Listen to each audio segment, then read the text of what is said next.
Hi, I'm Jess. I just want to take a few minutes to share why and how I do the work I do.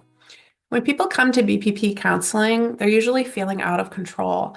They've been struggling with thoughts, emotions, and behaviors around sex and intimacy that have caused very real distress and damage in their lives, but they're just not sure how to change unhealthy patterns or if that's even possible. Some of the most significant damage happens within their relationships. Spouses and partners are suffering deeply, and they're often battling with the decision of whether to stay or go.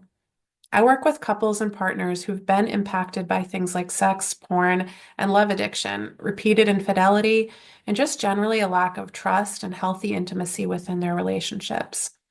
Finding hope and moving forward after betrayal, it can seem impossible, but in working together, we can explore how you got here, what deeper needs and hurts are hidden beneath harmful behavioral patterns, realistic and achievable goals for what you want to change, and a clearer vision for the future that's built around your core values and what's most meaningful in your life.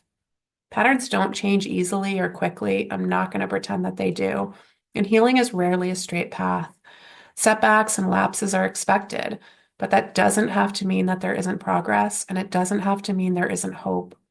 We'll figure out not just what you want to change, but why it matters to you.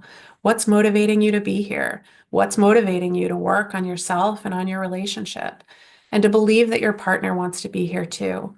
We'll work to understand the factors that have contributed to the development of these habits and patterns and how they've served not just to wreak havoc, but to protect from the pain of unmet emotional needs.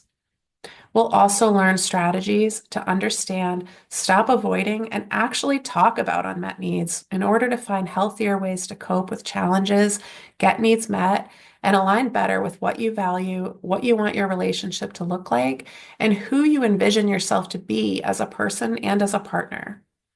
Acting from a place of honesty, integrity, and vulnerability in our relationships and our lives can feel really uncomfortable and even scary. But I'll be here to help create a safe and open environment to face those fears and face your partner. The connections we share with others make such a huge impact on us. Learning how to meaningfully connect and communicate with the people that we love can really be life-changing. And I absolutely love having the opportunity to help couples and partners get there. That's about all for now. Thanks so much for watching, but I really hope that we get to meet soon and get started.